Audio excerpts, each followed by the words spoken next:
My name is Hunter Squibb, and whenever anybody asks what it was like growing up here, I don't really know what to tell them that's different from their lives. It's just, I don't really know anything different.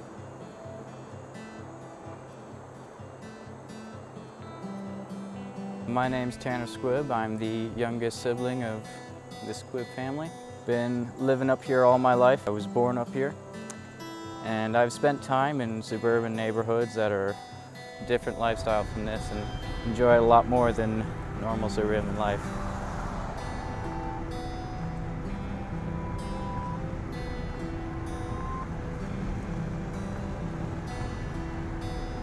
My name's Dakota. I'm Mark's son. I grew up on this piece of land, was here my whole life. Growing up here was definitely unique, and I didn't realize how unique it was until I was in like 15, 16 years old, when we spent more time in the city, living in that rental house while we were in the between stages of building. Like, we'd lost the old house and we were building the new one. I didn't realize how unique and special it was to be up here and be this secluded and grow up like this. But sitting here now, I definitely realize this is definitely how I'd like to raise my kids.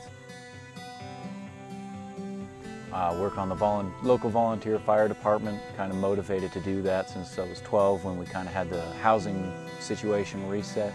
And that being the center of the community, that sounded like a fun thing to do.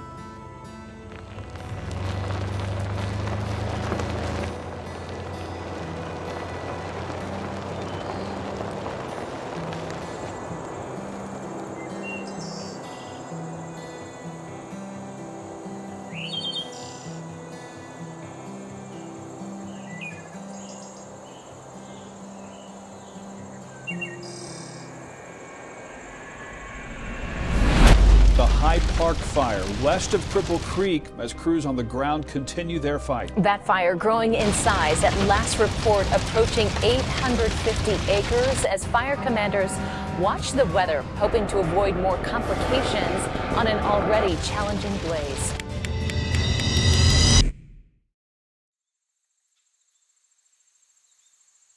When the forest fire came through, called the High Park Fire, took our home, took our outbuildings, took everything, took us off this mountain in a hurry. We lost everything. And that put a big hurt on the family, but we held strong. We held strong, and this guy designed our new home, and we all helped make it happen. We all built it together. When I try to explain how I engineered the house, most people think I'm nuts. Probably am, but the principle of the house is basically you have the solar panels, all right, which are mounted vertical. The reason I wanted to mount the solar panels vertical is because we get big hail. So by having them vertical, they're not vulnerable to being smashed with hail.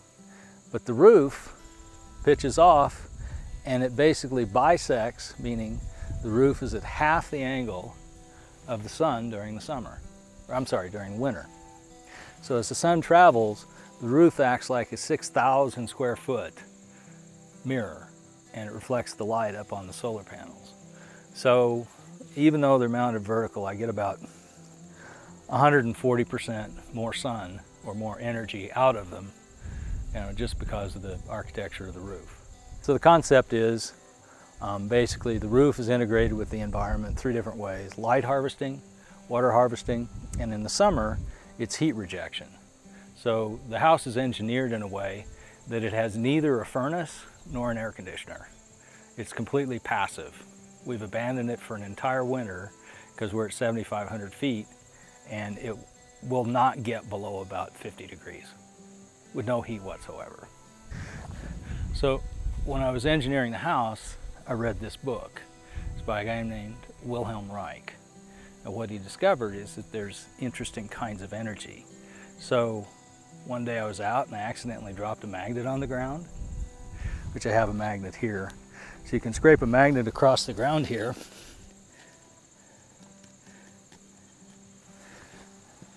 And if you look at this, a lot of the dirt is basically magnetic. So this dirt fits the definition of an orgone collector. So I engineered the whole house to be, or at least the insulation, as alternating layers of organic material and metal. So the whole house is a giant orgone collector, which is okay for anybody that doesn't know orgone. If you want to super sprout a seed, basically the house is architected as a life pod, which is why, for example, if you take a fruit inside, it pretty much won't rot.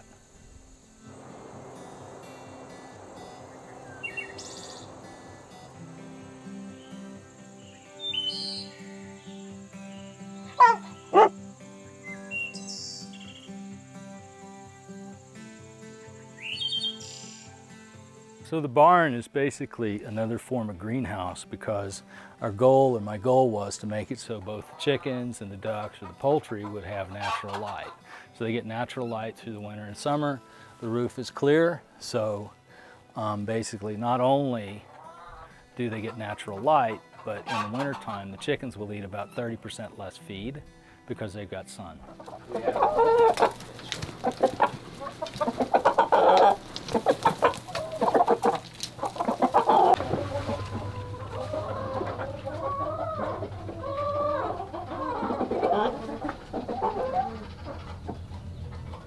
So the chicken feed basically is a mix of grain. So we just fill this, like for example, we got some leftover pinto beans and wheat. And so we fill this up, and so the grain falls down the channel and the chickens are fed. This is a water reservoir. I made it out of 2 trash cans with spray foam between. It's got a tank heater on the inside, which prevents it from freezing, and then the water circulates down through this pipe, through a loop, and then comes back in and around, so the system doesn't freeze all winter, which is real handy. Plywood floor is because we had a bear come out here, rip up a corner, and go ahead and start eating some chickens. I don't know if it was a bear or a weasel or what, but we lost Christmas Eve one day, 2 years ago, we lost 23 laying hens in one night. It was bad.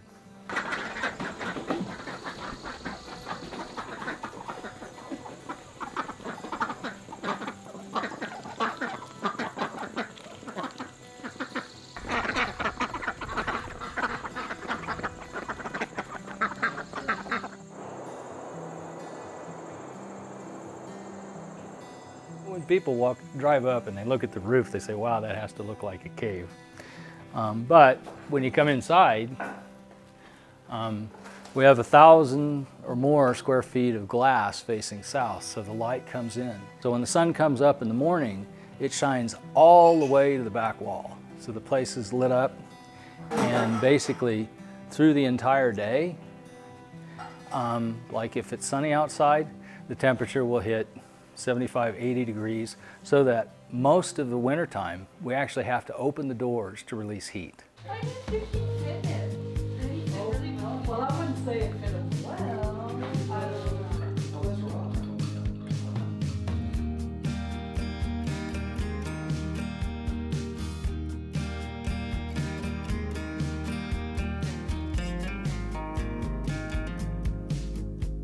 So the other thing is, like this last year we installed, I'll call it power autonomy or utility autonomy. So we make our own electricity.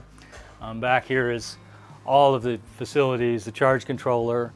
We've got 18 batteries up there, so the house stores about 70 kilowatt hours worth of battery, which means that if there's any sun at all in the day, the house collects all the electricity it needs for us to live normally. You'll notice we don't talk about or worry about how many lights are on or anything like that. The solar panels up top collect more than enough electricity for us to live normal, pretending we are on grid. So even though we're off grid, we don't even need to know. Basically, family living area. I have my workspace back here, Dad's cockpit, computers, storage, various infrastructure, making products and communications, a lot of supplements, kind of like, it's basically my lab. We have the family gym, clinic, LiveO2, the boys train, rowing machine, Roman chair, inversion table, sauna, weights. So we all work out here when it's not pleasant to work out outside. Come over to the other side. When you're working out on the bike, you can see all the mountains, you can see the garden, so lots of natural light.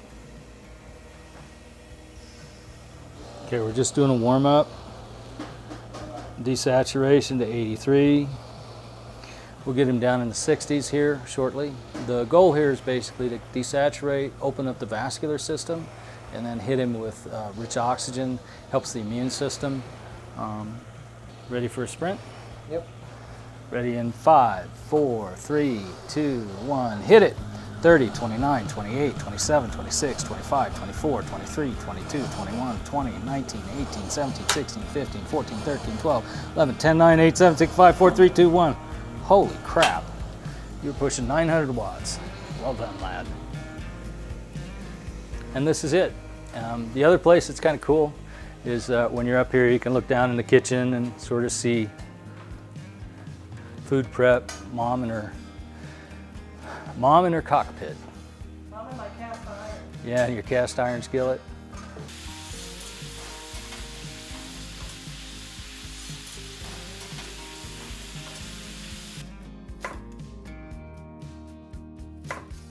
We always have been big into growing our own food. When we can't, of course I have to buy it. This is end of winter. These peppers are organic but bought from our market. But I insist on giving the boys wholesome food. They're big on meat and dairy, but I do throw in veggies.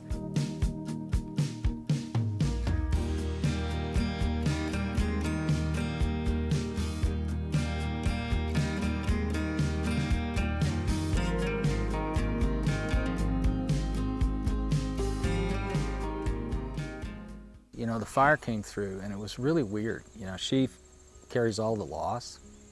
Okay, but I just woke up and it was like my mind had been erased. You know, the debts had been erased and it was like a blank slate. And what was weird was, for me, it was just sort of like naked freedom.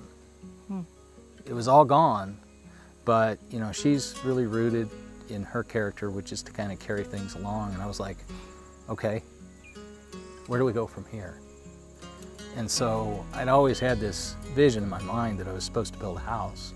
And what was interesting is I started to engineer the house and say, okay, well, how do we want to live? How do we want to do it?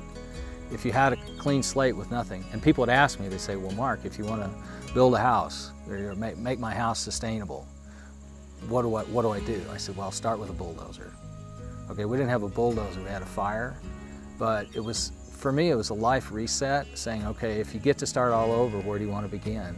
And so at some level for me, it was like it was a blessing, you know, because waking up without a mortgage, you know, living and being able to evolve to where we're independent from food, electricity, you know, we basically provide, and we kind of evolved to the point where we provide everything we need here, which is, it's a sense of freedom. So, you know, while the fire was traumatic, it was huge loss, okay, but it was also, you know, in the biblical sense, it's like, what, cleansing by fire, quite literally, and then you wake up and it's like, start over, but that's not always bad. It's sort of like a reset. It sure did make the boys stronger. You know, they learned a lot building this house. And I think that's just a byproduct of, you know, we're all family, we do everything together, and, you know, if something needs done, we get it done. Doesn't matter if it's pouring concrete, or building a house, or working with somebody that needs help, or, you know, training a sports team, or anything. We just do it all together. And that's the learning process that they've been in through their whole life. Boy, you know, Mark and I, it's coming on 30 years that we've been together. We met in the city of Montreal. First day I saw him, my heart skipped a beat. We spent a good amount of time having fun. Then we came up here and started having kids. Still having fun. That's true. True enough.